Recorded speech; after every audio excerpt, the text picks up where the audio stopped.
ನಮಸ್ಕಾರ ಎಲ್ಲರಿಗೂ ಭುವಿ ಎಜುಕೇಟ್ಗೆ ಸ್ವಾಗತ. ಇವತ್ತಿನ ಕ್ಲಾಸಲ್ಲಿ ನಾವು 2024ರಲ್ಲಿ ನಡೆದಿರ್ತಕ್ಕಂತಹ VAO ಎಕ್ಸಾಮ್ನ ಪೇಪರ್ 1 ಸಾಲ್ವ್ ಮಾಡ್ತಾ ಹೋಗೋಣ. ಈಗಾಗಲೇ ನಮ್ಮೆಲ್ಲರಿಗೂ ಗೊತ್ತಿರೋ ಹಾಗೆ ಅಕ್ಟೋಬರ್ 4 ಡೇಟ್ಗೆ VA ಎಕ್ಸಾಮ್ ಇದೆ. ಸೊ ಇವತ್ತಿನ ಕ್ಲಾಸಲ್ಲಿ ಪೇಪರ್ 1ನಲ್ಲಿ ಕೇಳಿರ್ತಕ್ಕಂತಹ 20 ಪ್ರಶ್ನೆಗಳ ವಿಶ್ಲೇಷಣೆಯನ್ನು ನೋಡ್ತಾ ಹೋಗೋಣ. ಆದರೆ ಅದಕ್ಕೂ ಮುನ್ನ ನೀವಿನ್ನೂ ನಮ್ಮ ಚಾನಲ್ನ ಸಬ್ಸ್ಕ್ರೈಬ್ ಮಾಡಿಲ್ಲ ಅಂದರೆ ಈ ಕೂಡಲೇ ನಮ್ಮ ಚಾನಲ್ನ ಸಬ್ಸ್ಕ್ರೈಬ್ ಮಾಡಿ ಮತ್ತು ಬೆಲ್ ಬಟನ್ನ ಕ್ಲಿಕ್ ಮಾಡಿ. ಪ್ರಶ್ನೆ 1. ಎಣ್ಣೆ ಮತ್ತು ಕೊಬ್ಬಿನಲ್ಲಿ ಚಿಪ್ಸ್ನಂತಹ ವಸ್ತುಗಳನ್ನು ಕರಿದು ಕೆಲ ಸಮಯ ಕಾಲ ಗಾಳಿಯ ತೇವಾಂಶಕ್ಕೆ ತೆರೆದಿಟ್ಟರೆ ಎಣ್ಣೆ ಮತ್ತು ಕೊಬ್ಬು ಕಮಟುಗೊಂಡು ಚಿಪ್ಸ್ ಕೆಟ್ಟ ವಾಸನೆ ಬರಲು ಆರಂಭವಾಗುತ್ತದೆ. ಇದನ್ನು ತಪ್ಪಿಸಲು ಎಣ್ಣೆಯಲ್ಲಿ ಕರಿದ ಚಿಪ್ಸ್ನಂತಹ ವಸ್ತುಗಳನ್ನು ಬ್ಯಾಗಿನಲ್ಲಿ ಒಂದು ಜಡ ಅನಿಲ ತುಂಬಿ ಪ್ಯಾಕ್ ಮಾಡಲಾಗುತ್ತದೆ. ಆ ಜಡ ಅನಿಲ ಸಾಮಾನ್ಯವಾಗಿ ಡ್ಯಾಶ್ ಆಗಿರುತ್ತದೆ. Option A oxygen, B chlorine, C nitrogen, D hydrogen. ಇಲ್ಲಿ ಬರ್ತಕ್ಕಂಥ ಸರಿಯಾದ ಉತ್ತರ ಆಪ್ಷನ್ ಸಿ ನೈಟ್ರೋಜನ್. ನೈಟ್ರೋಜನ್ ಅಂತಕ್ಕಂಥದ್ದು ಒಂದು ಜಡ ಅನಿಲ. ಇದು ಎಣ್ಣೆ ಮತ್ತು ಕೊಬ್ಬಿನೊಂದಿಗೆ ಪ್ರತಿಕ್ರಿಯೆ ಮಾಡೋದಿಲ್ಲ. ಹೀಗಾಗಿ ಈ ಜಡ ಅನಿಲವನ್ನು ಪ್ಯಾಕ್ನಲ್ಲಿ ತುಂಬಲಾಗುತ್ತದೆ. ಇನ್ನು ಪ್ಯಾಕೆಟ್ ಒಳಗಿರ್ತಕ್ಕಂತಹ ಆಮ್ಲಜನಕವನ್ನು ಹೊರಹಾಕಿ ಆಕ್ಸೀಕರಣವನ್ನು ತಡೆಯುತ್ತದೆ. ಯಾವುದು? ನೈಟ್ರೋಜನ್. ಇದರಿಂದ ಚಿಪ್ಸ್ ಏನಾಗುತ್ತೆ ಅಂದರೆ ಹೆಚ್ಚು ದಿನಗಳ ಕಾಲ ತಾಜಾವಾಗಿ ಇರ್ತಕ್ಕಂಥದ್ದನ್ನು ನೋಡ್ತೀವಿ. ಇನ್ನು ಚಿಪ್ಸ್ ಪ್ಯಾಕೆಟ್ ಉಬ್ಬಿರಲು ಕೂಡ ನೈಟ್ರೋಜನ್ ಕಾರಣವಾಗಿರುತ್ತದೆ. ಸೊ ಇಲ್ಲಿ ಬರ್ತಕ್ಕಂಥ ಸರಿಯಾದ ಉತ್ತರ ನೈಟ್ರೋಜನ್. ಪ್ರಶ್ನೆ 2. ಮುದ್ರಾ ಯೋಜನೆಯಡಿ ಲಭ್ಯವಿರುವ 3 ಸಾಲದ ವಿಭಾಗಗಳು. ಆಪ್ಷನ್ ಎ ಶಿಶು, ಕಿಶೋರ್ ಮತ್ತು ಉತ್ತಮ್, ಬಿ ಸುವಿಧ್, ಉತ್ತಮ್ ಮತ್ತು ಕಿಶೋರ್, ಸಿ ಶಿಶು, ಕಿಶೋರ್ ಮತ್ತು ತರುಣ್, ಡಿ ಉತ್ತಮ್, ತರುಣ್ ಮತ್ತು ಸುವಿಧ್. ಇಲ್ಲಿ ಬರ್ತಕ್ಕಂಥ ಸರಿಯಾದ ಉತ್ತರ ಆಪ್ಷನ್ ಸಿ ಶಿಶು, ಕಿಶೋರ್ ಮತ್ತು ತರುಣ್. ಈ 3 ಸಾಲದ ವಿಭಾಗಗಳು ಮುದ್ರಾ ಯೋಜನೆಯಡಿ ಬರ್ತಕ್ಕಂಥವು. ಇಲ್ಲಿ ಮುದ್ರಾದ ಫುಲ್ ಫಾರ್ಮ್ ನೋಡೋದಾದರೆ micro units development and refinance agency. ಇದು ಪ್ರಾರಂಭವಾಗಿರ್ತಕ್ಕಂಥದ್ದು 2015ರಲ್ಲಿ. ಇದನ್ನು ಸಿಡ್ನಿ ಬ್ಯಾಂಕ್ ಏನು ಮಾಡುತ್ತೆ ಅಂದರೆ ಈ ಸಿಡ್ನಿ ಬ್ಯಾಂಕ್ನ ಅಧೀನದಲ್ಲಿ ಮುದ್ರಾ ಯೋಜನೆಯನ್ನು ಪ್ರಾರಂಭ ಮಾಡಲಾಗುತ್ತೆ. ಇದರ ಉದ್ದೇಶ ಏನು ಅಂದರೆ ಸಣ್ಣ ವ್ಯಾಪಾರಿಗಳು, ಸ್ವಯಂ ಉದ್ಯೋಗಿಗಳು, ಸ್ಟಾರ್ಟಪ್ಗಳು ಹಾಗೂ ಸೂಕ್ಷ್ಮ ಉದ್ಯೋಗಿಗಳಿಗೆ ಬ್ಯಾಂಕ್ಗಳ ಮೂಲಕ ಸಾಲ ಸೌಲಭ್ಯವನ್ನು ಒದಗಿಸ್ತಕ್ಕಂಥದ್ದು ಈ ಯೋಜನೆಯ ಮುಖ್ಯ ಉದ್ದೇಶವಾಗಿತ್ತು. ಇನ್ನು ಇದು ಗರಿಷ್ಠ ಸಾಲ ಎಷ್ಟು ಕೊಡುತ್ತೆ ಅಂದರೆ 20 ಲಕ್ಷದವರೆಗೂ ಗರಿಷ್ಠ ಸಾಲವನ್ನು ಕೊಡ್ತಿರ್ತಕ್ಕಂಥದ್ದು. ಈ ಯೋಜನೆ ಅಡಿಯಲ್ಲಿ ಬರ್ತಕ್ಕಂತಹ 3 ಸಾಲದ ವಿಭಾಗಗಳಲ್ಲಿ ಶಿಶು ಬಂದ್ಬಿಟ್ಟು 50,000ದವರೆಗೂ ಸಾಲವನ್ನು ಕೊಡುತ್ತೆ. ಕಿಶೋರ್ ಬಂದ್ಬಿಟ್ಟು 50,000ದಿಂದ 5 ಲಕ್ಷದವರೆಗೂ ಸಾಲವನ್ನು ಕೊಡುತ್ತೆ. ಇನ್ನು ತರುಣ್ ಬಂದ್ಬಿಟ್ಟು 5 ಲಕ್ಷಕ್ಕಿಂತ ಹೆಚ್ಚು ಮತ್ತು 20 ಲಕ್ಷದವರೆಗೂ ಸಾಲವನ್ನು ಕೊಡುತ್ತೆ. ಸೊ ಇಲ್ಲಿ ಶಿಶು, ಕಿಶೋರ್ ಮತ್ತು ತರುಣ್ ಬಂದ್ಬಿಟ್ಟು ಮುದ್ರಾ ಯೋಜನೆ ಅಡಿಯಲ್ಲಿ ಬರ್ತಕ್ಕಂತಹ 3 ಸಾಲದ ವಿಭಾಗಗಳು. ಪ್ರಶ್ನೆ 3. ಹೊಂದಿಸಿ ಬರೆಯಿರಿ ಕೊಟ್ಟಿದ್ದಾರೆ. ಈ ಕಡೆ ಸಂಸ್ಥೆಗಳನ್ನು ಕೊಟ್ಟಿದ್ದಾರೆ, ಈ ಕಡೆ ಕೇಂದ್ರ ಸ್ಥಾನ ಅಥವಾ ಕೇಂದ್ರ ಕಚೇರಿಗಳನ್ನು ಕೊಟ್ಟಿದ್ದಾರೆ. ಸೊ ಈ ಕಡೆ ಎ ಬಂದ್ಬಿಟ್ಟು BIMSTEC, B IMF, C Asian development bank, D WHO. ಈ ಕಡೆ ಬಂದ್ಬಿಟ್ಟು ಕೇಂದ್ರ ಕಚೇರಿಗಳು ಮನಿಲಾ, ಢಾಕಾ, ವಾಷಿಂಗ್ಟನ್ DC ಮತ್ತು ಜಿನಿವಾ. ಇಲ್ಲಿ WHO ಏನಿದೆ ಅಲ್ವಾ, ಇದು ಬಂದ್ಬಿಟ್ಟು WHO, WTO ಇವೆಲ್ಲವೂ ಕಂಡುಬರ್ತಕ್ಕಂಥದ್ದು ಕೇಂದ್ರ ಕಚೇರಿ ಇರ್ತಕ್ಕಂಥದ್ದು ಜಿನಿವಾದಲ್ಲಿ. ಇನ್ನು ಬಿಮ್ಸ್ಟೆಕ್ ಬಂದರೆ ಇದು ಢಾಕಾದಲ್ಲಿ ಕಂಡುಬರ್ತಕ್ಕಂಥದ್ದು.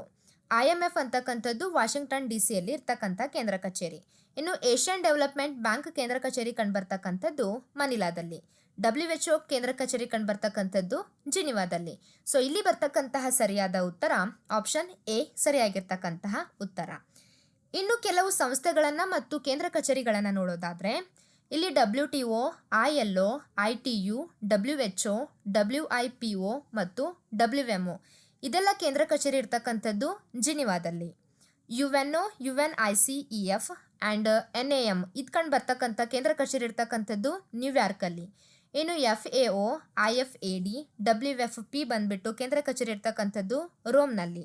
IMF ಕೇಂದ್ರ ಕಚೇರಿ ಇರ್ತಕ್ಕಂಥದ್ದು ವಾಷಿಂಗ್ಟನ್ನಲ್ಲಿ. ಯುನೆಸ್ಕೋ ಕೇಂದ್ರ ಕಚೇರಿ ಕಂಡುಬರ್ತಕ್ಕಂಥದ್ದು ಪ್ಯಾರಿಸ್ನಲ್ಲಿ. ನ್ಯಾಟೋ ಕೇಂದ್ರ ಕಚೇರಿ ಕಂಡುಬರ್ತಕ್ಕಂಥದ್ದು ಬ್ರುಸೆಲ್ಸ್ನಲ್ಲಿ. ಇನ್ನು ಸಾರ್ಕ್ ಕೇಂದ್ರ ಕಚೇರಿ ಕಂಡುಬರ್ತಕ್ಕಂಥದ್ದು ಕಠ್ಮಂಡುನಲ್ಲಿ.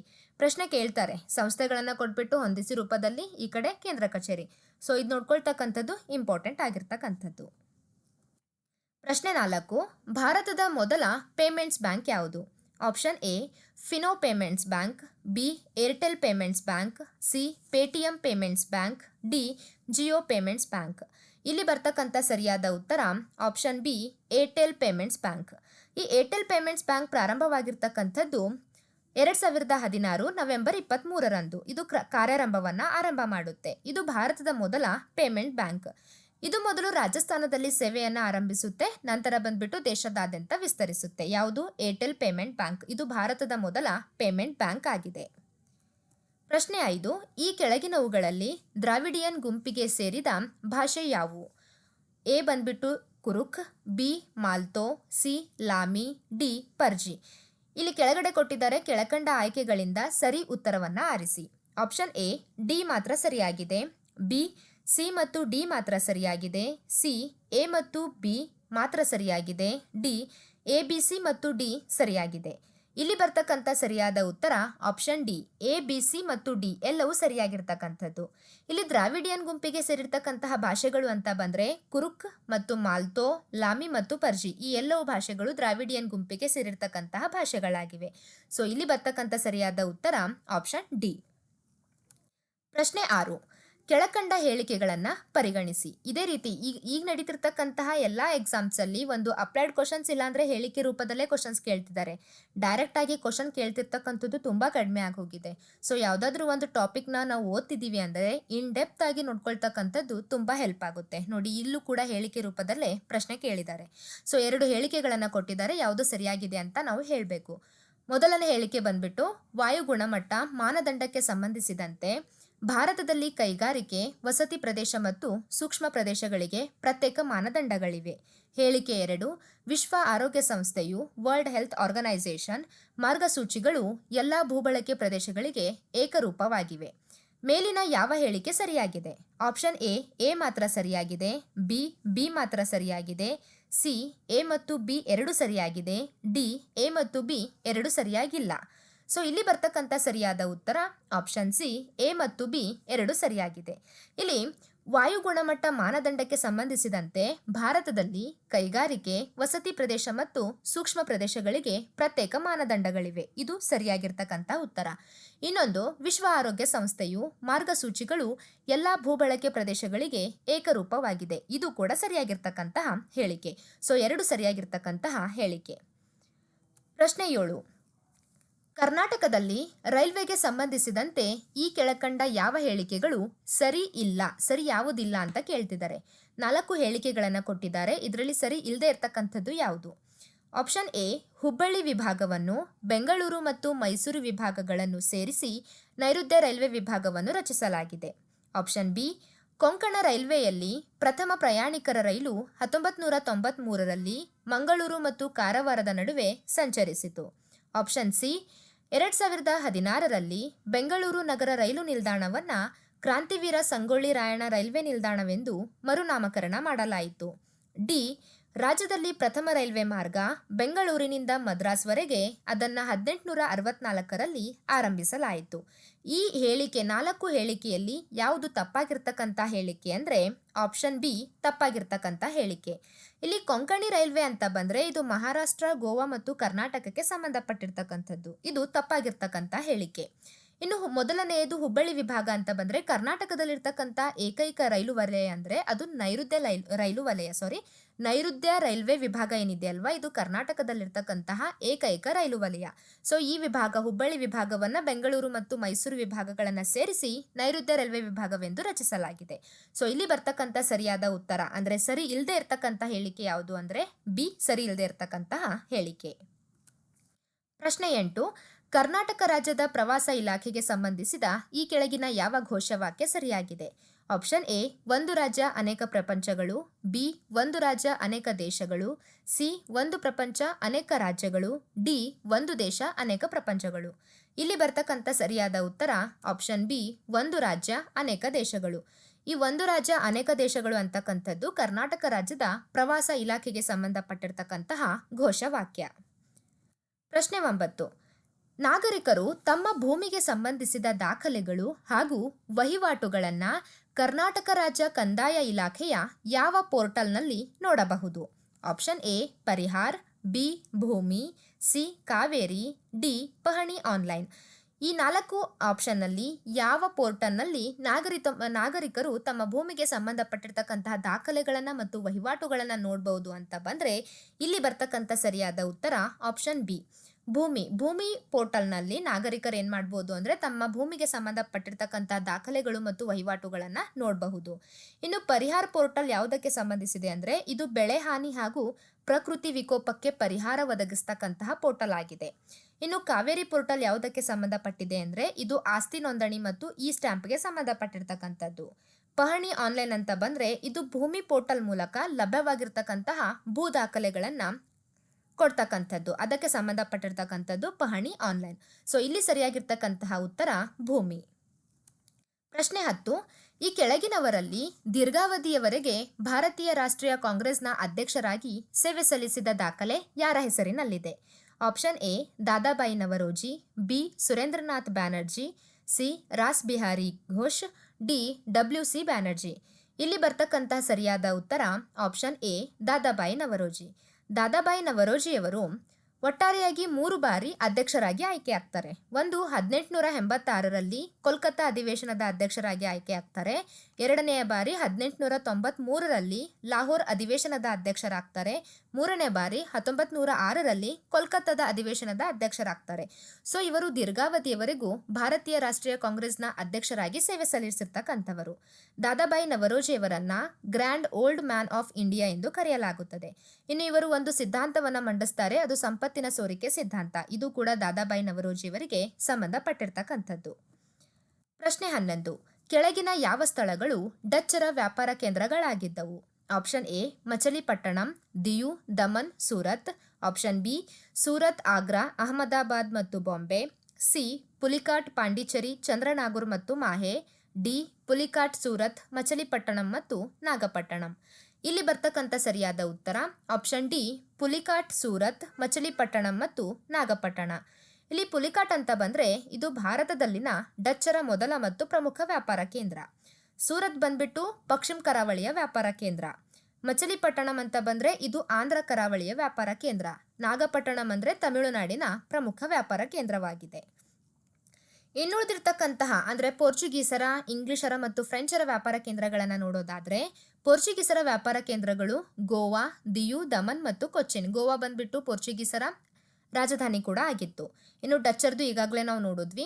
ಇಂಗ್ಲಿಷರು ಅಥವಾ ಬ್ರಿಟಿಷರ್ದು ಅಂತ ಬಂದರೆ ಸೂರತ್, ಮದ್ರಾಸ್, ಬಾಂಬೆ ಮತ್ತು ಕಲ್ಕತ್ತಾ. ಇದು ಬ್ರಿಟಿಷರ ಪ್ರಮುಖ ವ್ಯಾಪಾರ ಕೇಂದ್ರಗಳು.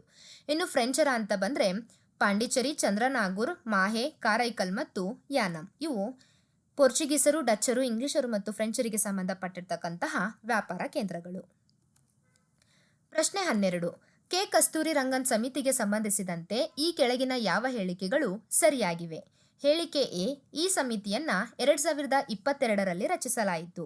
ಬಿ ಈ ಸಮಿತಿಯನ್ನ ಪಶ್ಚಿಮ ಘಟ್ಟಗಳಲ್ಲಿರುವ ಪ್ರಮುಖ ಪರಿಸರ ಸಂಬಂಧಿ ಪ್ರದೇಶಗಳ ಸ್ಥಿತಿಗತಿಗಳನ್ನು ಅಧ್ಯಯನ ಮಾಡಲು ರಚಿಸಲಾಯಿತು. ಸಿ ಕರ್ನಾಟಕ ಸರ್ಕಾರವು ಸೆಪ್ಟೆಂಬರ್ 2024ರಲ್ಲಿ ಕಸ್ತೂರಿ ರಂಗನ್ ಸಮಿತಿ ವರದಿಯನ್ನ ಅಂಗೀಕರಿಸಿತು. ಇಲ್ಲಿ ಕೆಳಗಡೆ ಆಪ್ಷನ್ಸ್ ಕೊಟ್ಟಿದ್ದಾರೆ. ಆಪ್ಷನ್ ಎ ಬಿ ಮತ್ತು ಸಿ ಸರಿಯಾಗಿದೆ. ಬಿ ಕೇವಲ ಸಿ ಮಾತ್ರ ಸರಿಯಾಗಿದೆ.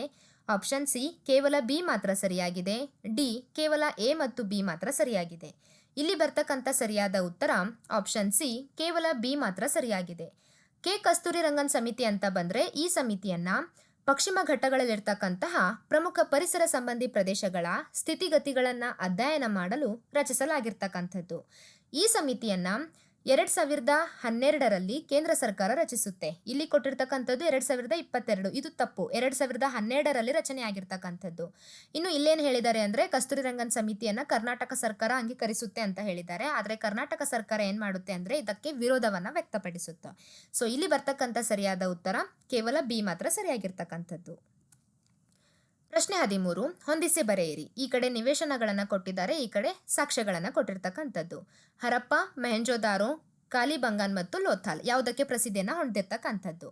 ಇಲ್ಲಿ ಹರಪ್ಪ ಅಂತ ಬಂದರೆ ಹರಪ್ಪದಲ್ಲಿ ಉಗ್ರಾಣಗಳು ಕಂಡುಬರ್ತಕ್ಕಂಥದ್ದನ್ನು ನೋಡ್ತೀವಿ. ಇನ್ನು ಮೆಹೆಂಜೋದಾರ ಅಂತ ಬಂದರೆ ನರ್ತಕಿಯರ ವಿಗ್ರಹಗಳು ಕಂಡುಬರುತ್ತೆ. ಕಾಲಿಬಂಗಾನ್ ಅಂತ ಬಂದರೆ ಇಲ್ಲಿ ಕಾಲಿಬಂಗಾನ್ ಯಾವುದಕ್ಕೆ ಕಂಡುಬರುತ್ತೆ ಅಂದರೆ ಯಜ್ಞಕುಂಡಗಳು ಕಂಡುಬರುತ್ತೆ. ಇನ್ನು ಲೋಥಾಲ್ ಅಂತ ಬಂದರೆ ಹಡಗು ಕಟ್ಟೆಗಳು ಕಂಡುಬರ್ತಕ್ಕಂಥದ್ದು. ಸೊ ಇಲ್ಲಿ ಬರ್ತಕ್ಕಂಥ ಸರಿಯಾದ ಉತ್ತರ ಆಪ್ಷನ್ ಸಿ ಸರಿಯಾಗಿರ್ತಕ್ಕಂತಹ ಉತ್ತರ. ಪ್ರಶ್ನೆ 14, ಸರಿಯಾದ ಸಂಯೋಜನೆಗಳು ಗುರುತಿಸಿ. 14ನೇ ವಿಧಿ ಏನು ಹೇಳುತ್ತಂದ್ರೆ ಕಾನೂನಿನ ಮುಂದೆ ಸಮಾನರು ಅಂತ ಹೇಳುತ್ತೆ. 21ನೇ ವಿಧಿ ಬಿರುದುಗಳ ರದ್ದತಿಗೆ ಸಂಬಂಧಪಟ್ಟಿದೆ ಅಂತ ಹೇಳುತ್ತೆ. 24ನೇ ವಿಧಿ ಅಸ್ಪೃಶ್ಯತೆ ರದ್ದತಿ. 30ನೇ ವಿಧಿ ಧಾರ್ಮಿಕ ಸ್ವಾತಂತ್ರ್ಯದ ಹಕ್ಕನ್ನ ಹೇಳುತ್ತೆ. ಈ 4 ಹೇಳಿಕೆಗಳನ್ನ ಕೊಟ್ಟಿದ್ದಾರೆ. ಕೆಳಗಡೆ ಏನು ಕೇಳಿದ್ದಾರೆ ಅಂದ್ರೆ ಈ ಕೆಳಗೆ ನೀಡಿರ್ತಕ್ಕಂಥ ಆಯ್ಕೆಗಳಿಂದ ಸರಿಯಾದ ಉತ್ತರವಿರುವ ಕೋಡನ್ನ ಆರಿಸಿ ಅಂತ ಕೊಟ್ಟಿದ್ದಾರೆ. ಸೊ ಇಲ್ಲಿ ಆಪ್ಷನ್ ಎ ಸರಿಯಾಗಿರ್ತಕ್ಕಂಥದ್ದು, ಎ ಮಾತ್ರ ಸರಿಯಾಗಿದೆ.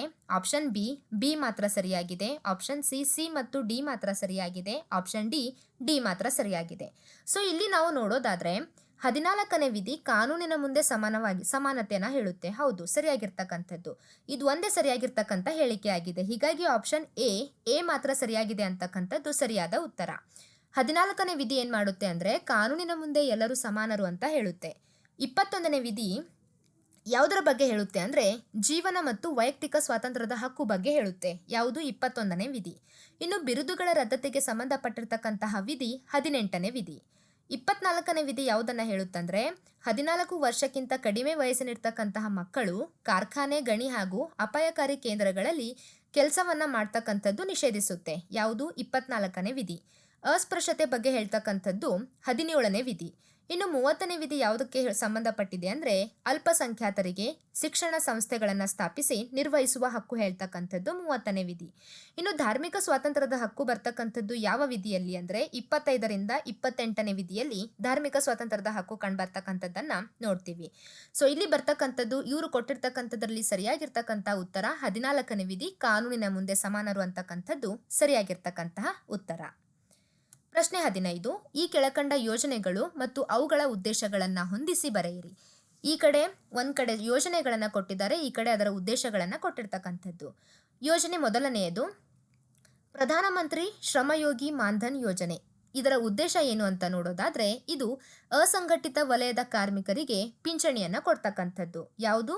ಪ್ರಧಾನಮಂತ್ರಿ ಶ್ರಮಯೋಗಿ ಮಾನ್ಧನ್ ಯೋಜನೆ. ಇನ್ನು ಎರಡನೆಯದು ಪ್ರಧಾನಮಂತ್ರಿ ಜೀವನ್ ಜ್ಯೋತಿ ಭೀಮಾ ಯೋಜನೆ.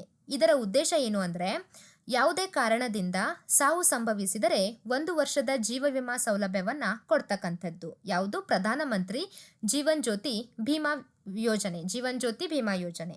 ಇನ್ನು ಸಿ ಬಂದ್ಬಿಟ್ಟು ರಾಷ್ಟ್ರೀಯ ಸಾಮಾಜಿಕ ನೆರವು ಯೋಜನೆ ಹೇಳ್ತಕ್ಕಂಥದ್ದು. ಇದರ ಉದ್ದೇಶ ಏನು ಅಂದ್ರೆ ಬಡ ಕುಟುಂಬದವರಿಗೆ ವೃದ್ಧಾಪ, ಸಾವು ಮತ್ತು ಹೆರಿಗೆ ಸಂದರ್ಭದಲ್ಲಿ ಸಾಮಾಜಿಕ ಸೌಲಭ್ಯವನ್ನು ಒದಗಿಸ್ತಕ್ಕಂಥದ್ದು ರಾಷ್ಟ್ರೀಯ ಸಾಮಾಜಿಕ ನೆರವು ಯೋಜನೆ. ಇನ್ನು ಪ್ರಧಾನಮಂತ್ರಿ ಸುರಕ್ಷಾ ಭೀಮಾ ಯೋಜನೆ ಬಂದ್ಬಿಟ್ಟು ಇದರ ಉದ್ದೇಶ ಅಪಘಾತದಿಂದ ಸಾವು ಅಥವಾ ಅಂಗವೈಕಲ್ಯತೆ ಉಂಟಾದರೆ 1 ವರ್ಷದ ಅಪಘಾತ ವಿಮಾ ಯೋಜನೆಯನ್ನ ಕೊಡ್ತಕ್ಕಂಥದ್ದು ಪ್ರಧಾನಮಂತ್ರಿ ಸುರಕ್ಷಾ ಭೀಮಾ ಯೋಜನೆಯಾಗಿದೆ. ಸೊ ಇಲ್ಲಿ ಬರ್ತಕ್ಕಂಥ ಸರಿಯಾದ ಉತ್ತರ ಆಪ್ಷನ್ ಸಿ ಸರಿಯಾಗಿರ್ತಕ್ಕಂತಹ ಉತ್ತರ. ಪ್ರಶ್ನೆ 16, ಮಗಧನ್ನು ಆಳಿದ ರಾಜವಂಶಗಳ ಸರಿಯಾದ ಕಾಲಾನುಕ್ರಮವನ್ನು ಗುರುತಿಸಿ. ಆಪ್ಷನ್ ಎ ಹರ್ಯಂಕ, ಮೌರ್ಯ, ಶಿಶುನಾಗ, ನಂದ ಮತ್ತು ಶುಂಗ ಮನೆತನ. ಬಿ ಹರ್ಯಂಕ, ಶಿಶುನಾಗ, ನಂದ, ಮೌರ್ಯ ಮತ್ತು ಶುಂಗ. ಸಿ ಶಿಶುನಾಗ, ನಂದ, ಮೌರ್ಯ, ಶುಂಗ ಮತ್ತು ಹರ್ಯಂಕ. ಡಿ ಶುಂಗ, ಹರ್ಯಂಕ, ಮೌರ್ಯ, ಶಿಶುನಾಗ ಮತ್ತು ನಂದ. ಇಲ್ಲಿ ಬರ್ತಕ್ಕಂಥ ಸರಿಯಾದ ಉತ್ತರ ಆಪ್ಷನ್ ಬಿ ಹರ್ಯಂಕ, ಶಿಶುನಾಗ, ನಂದ, ಮೌರ್ಯ ಮತ್ತು ಶುಂಗ. ಇವು ಮಗಧ ಆಳ್ವಿಕೆ ಮಾಡಿರ್ತಕ್ಕಂತಹ ರಾಜವಂಶ ಮನೆತನಗಳು ಕಾಲಾನುಕ್ರಮದಲ್ಲಿ. ಇಲ್ಲಿ ರಾಜವಂಶ ಮನೆತನಗಳು ರಾಜವಂಶವನ್ನು ನೋಡೋದಾದ್ರೆ ಮೊದಲು ಬರ್ತಕ್ಕಂಥದ್ದು ಹರ್ಯಂಕ, ಅದಾದ್ಮೇಲೆ ಶಿಶುನಾಗ, ಅದಾದ್ಮೇಲೆ ನಂದ, ನೆಕ್ಸ್ಟ್ ಮೌರ್ಯ, ಅದಾದ್ಮೇಲೆ ಬರ್ತಕ್ಕಂಥದ್ದು ಶುಂಗ. ಇಲ್ಲಿ ಬರ್ತಕ್ಕಂಥ ಪ್ರಮುಖ ರಾಜರನ್ನ ನೋಡೋದಾದ್ರೆ ಹರ್ಯಂಕ ರಾಜವಂಶದಲ್ಲಿ ಬರ್ತಕ್ಕಂತಹ ಪ್ರಮುಖ ರಾಜರು ಬಿಂಬಸಾರ, ಅಜಾತಶತ್ರು ಮತ್ತು ಉದಯಿನ್. ಶಿಶುನಾಗದಲ್ಲಿ ಬರ್ತಕ್ಕಂಥವನು ಶಿಶುನಾಗ ಮತ್ತು ಕಾಲಾಶೋಕ. ನಂದ ರಾಜವಂಶದಲ್ಲಿ ಬರ್ತಕ್ಕಂತಹ ಪ್ರಮುಖ ರಾಜರು ಮಹಾಪದ್ಮಾನಂದ ಮತ್ತು ಧನನಂದ. ಮೌರ್ಯ ರಾಜವಂಶದಲ್ಲಿ ಬರ್ತಕ್ಕಂತಹ ಪ್ರಮುಖ ರಾಜರು ಚಂದ್ರಗುಪ್ತ ಮೌರ್ಯ, ಬಿಂದುಸಾರ ಮತ್ತು ಅಶೋಕ. ಶುಂಗ ರಾಜವಂಶದಲ್ಲಿ ಬರ್ತಕ್ಕಂತಹ ಪ್ರಮುಖ ರಾಜರು ಪುಷ್ಯಮಿತ್ರ ಶುಂಗ ಮತ್ತು ಅಗ್ನಿಮಿತ್ರ. ಇದು ಮಗಧ್ ರಾಜವಂಶಕ್ಕೆ ಸಂಬಂಧಪಟ್ಟಿರ್ತಕ್ಕಂಥದ್ದು. ಪ್ರಶ್ನೆ 17, ಗ್ರಾಮ ಪಂಚಾಯಿತಿಗೆ ಸಂಬಂಧಿಸಿದಂತೆ ಈ ಕೆಳಗಿನ ಹೇಳಿಕೆಗಳನ್ನು ಪರಿಗಣಿಸಿ ಸರಿಯಾದ ಉತ್ತರವನ್ನ ಆಯ್ಕೆ ಮಾಡಿ. ಹೇಳಿಕೆ ಎ, ಒಂದು ಗ್ರಾಮ ಪಂಚಾಯಿತಿಯ ವ್ಯಾಪ್ತಿಗೆ 1 ಗ್ರಾಮ ಅಥವಾ ಹಲವು ಗ್ರಾಮಗಳು ಬರುತ್ತವೆ. ಹೌದು, ಈಗ ಒಂದು ಗ್ರಾಮ ಪಂಚಾಯಿತಿಗೆ ಬೇರೊಂದು ಗ್ರಾಮದಲ್ಲಿ ಕಡಿಮೆ ಜನ ಇತ್ತು ಅಂದ್ರೆ ಅದನ್ನು ಕೂಡ ಒಂದು ಗ್ರಾಮದಲ್ಲಿ ಅಂದ್ರೆ ಒಂದೇ ಪಂಚಾಯಿತಿಯಲ್ಲಿ ಸೇರಿಸ್ಕೊಳ್ತಾರೆ. ಸೊ ಒಂದು ಗ್ರಾಮ ಪಂಚಾಯಿತಿಯ ವ್ಯಾಪ್ತಿಗೆ 1 ಅಥವಾ 2ಕ್ಕಿಂತ ಜಾಸ್ತಿ ಕೂಡ ಏನ್ ಬರ್ಬೋದು ಅಂದ್ರೆ ಗ್ರಾಮಗಳು ಸೇರಿಸ್ಕೊಳ್ಬಹುದು. ಸೊ ಇದು ಸರಿಯಾಗಿರ್ತಕ್ಕಂತಹ ಉತ್ತರ. ಇನ್ನು ಬಿ ಬಂದ್ಬಿಟ್ಟು ಗ್ರಾಮ ಪಂಚಾಯಿತಿ ಅಧ್ಯಕ್ಷರಿಗೆ ಹಣಕಾಸು ವ್ಯವಹಾರದ ಚೆಕ್ಕಿಗೆ ಸಹಿ ಮಾಡುವ ಅಧಿಕಾರವಿರುತ್ತದೆ. ಹೌದು, ಗ್ರಾಮ ಪಂಚಾಯಿತಿ ಅಧ್ಯಕ್ಷರಿಗೆ ಚೆಕ್ಕಿಗೆ ಸಹಿ ಮಾಡ್ತಕ್ಕಂಥ ಅಧಿಕಾರವಿರುತ್ತೆ. ಸೊ ಎ ಕೂಡ ಸರಿಯಾಗಿದೆ, ಬಿ ಕೂಡ ಸರಿಯಾಗಿರ್ತಕ್ಕಂಥದ್ದು. ಹೇಳಿಕೆ ಸಿ ಬಂದ್ಬಿಟ್ಟು ಗ್ರಾಮ ಆಡಳಿತಾಧಿಕಾರಿ ಗ್ರಾಮ ಪಂಚಾಯಿತಿಯ ಅಧೀನದಲ್ಲಿ ಅಧ್ಯಕ್ಷರ ಆದೇಶದಂತೆ ಕಾರ್ಯನಿರ್ವಹಿಸಬೇಕು. ಹಾಗೇನಿಲ್ಲ, ಅಧ್ಯಕ್ಷರ ಆದೇಶವನ್ನ ಕೇಳಬೇಕು, ಅವರ ಆದೇಶದಂತೆ ಕಾರ್ಯನಿರ್ವಹಿಸಬೇಕು ಅಂತಕ್ಕಂಥದ್ದು ತಪ್ಪಾಗಿರ್ತಕ್ಕಂಥದ್ದು. ಇನ್ನು ಡಿ ಬಂದ್ಬಿಟ್ಟು ಗ್ರಾಮ ಪಂಚಾಯಿತಿ ಅಧ್ಯಕ್ಷರು ಮತ್ತು ಉಪಾಧ್ಯಕ್ಷರ ಆಯ್ಕೆಗೆ ಯಾವುದೇ ಮೀಸಲಾತಿ ಇರುವುದಿಲ್ಲ. ಇದು ಕೂಡ ತಪ್ಪಾಗಿರ್ತಕ್ಕಂಥದ್ದು. ಸೊ ಇಲ್ಲಿ ಬರ್ತಕ್ಕಂಥ ಸರಿಯಾದ ಉತ್ತರ ಆಪ್ಷನ್ ಎ ಮತ್ತು ಬಿ ಮಾತ್ರ ಸರಿಯಾಗಿರ್ತಕ್ಕಂತಹ ಉತ್ತರವಾಗಿದೆ. ಪ್ರಶ್ನೆ 18. ಬಂದೂಕಿನಿಂದ ಗುಂಡನ್ನು ಹಾರಿಸಿದಾಗ ಬಂದೂಕು ಗುಂಡಿನ ಮೇಲೆ ಬಲವನ್ನು ಹಾಗೂ ಗುಂಡು ಬಂದೂಕಿನ ಮೇಲೆ ಬಲವನ್ನು ಬೀರುತ್ತದೆ. ಇಲ್ಲಿ ಹೇಳಿಕೆಯನ್ನು ಕೊಟ್ಟಿದ್ದಾರೆ. ಯಾವುದು ಸರಿಯಾಗಿರ್ತಕ್ಕಂಥ ಹೇಳಿಕೆ ಅಂತ ನಾವು ಆರಿಸಬೇಕು. ಹೇಳಿಕೆ ಎ, ಗುಂಡಿನ ಮೇಲಿನ ಬಲ ಮತ್ತು ಬಂದೂಕಿನ ಮೇಲಿನ ಬಲ ಸಮ ಮತ್ತು ವಿರುದ್ಧವಾಗಿರುತ್ತೆ. ಹೇಳಿಕೆ ಬಿ, ಗುಂಡು ಮತ್ತು ಬಂದೂಕಿನ ಒಟ್ಟು ಸಂಯೋಗವು ಸಂರಕ್ಷಿಸಲ್ಪಡುತ್ತದೆ, ಟೋಟಲ್ ಮೊಮೆಂಟಮ್ ಸಂರಕ್ಷಿಸಲ್ಪಡುತ್ತದೆ. ಹೇಳಿಕೆ ಸಿ, ಗುಂಡು ಮತ್ತು ಬಂದೂಕಿನ ಒಟ್ಟು ಚಲನ ಶಕ್ತಿಯು ಸಂರಕ್ಷಿಸಲ್ಪಡುತ್ತದೆ. ಸೊ ಇಲ್ಲಿ ಏನು ಹೇಳಿದ್ದಾರೆ ಅಂದರೆ ಮೇಲಿನವುಗಳಲ್ಲಿ ಯಾವುದು ಸರಿಯಾಗಿರ್ತಕ್ಕಂಥ ಹೇಳಿಕೆ. ಆಪ್ಷನ್ ಎ, ಹೇಳಿಕೆ ಎ ಮತ್ತು ಬಿ ಸರಿಯಾಗಿದೆ. ಬಿ, ಹೇಳಿಕೆ ಬಿ ಮತ್ತು ಸಿ ಸರಿಯಾಗಿದೆ. ಸಿ, ಹೇಳಿಕೆ ಎ ಮತ್ತು ಸಿ ಸರಿಯಾಗಿದೆ. ಡಿ, ಹೇಳಿಕೆ ಸಿ ಮಾತ್ರ ಸರಿಯಾಗಿದೆ. ಇಲ್ಲಿ ಬರ್ತಕ್ಕಂಥ ಸರಿಯಾದ ಉತ್ತರ ಆಪ್ಷನ್ ಎ, ಹೇಳಿಕೆ ಎ ಮತ್ತು ಬಿ ಮಾತ್ರ ಸರಿಯಾಗಿದೆ. ಇಲ್ಲಿ ಬಂದೂಕಿನಿಂದ ಗುಂಡನ್ನು ಹಾರಿಸಿದಾಗ ಗುಂಡಿನ ಮೇಲಿನ ಬಲ ಮತ್ತು ಬಂದೂಕಿನ ಮೇಲಿನ ಬಲ ಏನಿರುತ್ತೆ ಅಂದರೆ ಸಮ ಮತ್ತು ವಿರುದ್ಧವಾಗಿರ್ತಕ್ಕಂಥದ್ದನ್ನು ನೋಡ್ತೀವಿ. ಇನ್ನು ಹೇಳಿಕೆ ಬಿ ಬಂದ್ಬಿಟ್ಟು ಗುಂಡು ಮತ್ತು ಬಂದೂಕಿನ ಒಟ್ಟು ಸಂಯೋಗವು ಸಂರಕ್ಷಿಸಲ್ಪಡುತ್ತೆ. ಸೊ ಇಲ್ಲಿ ಬರ್ತಕ್ಕಂಥ ಸರಿಯಾದ ಉತ್ತರ ಆಪ್ಷನ್ ಎ. ಪ್ರಶ್ನೆ 19. ವಜ್ರಕ್ಕೆ ಸಂಬಂಧಿಸಿದಂತೆ ಈ ಕೆಳಗಿನ ಯಾವ ಹೇಳಿಕೆ ಸರಿಯಾಗಿದೆ? ಆಪ್ಷನ್ ಎ, ವಜ್ರದಲ್ಲಿ ಪ್ರತಿ ಕಾರ್ಬನ್ ಪರಮಾಣು ಇತರೆ 3 ಕಾರ್ಬನ್ಗಳೊಂದಿಗೆ ಬಂಧವನ್ನು ಒಳಗೊಂಡಿದೆ.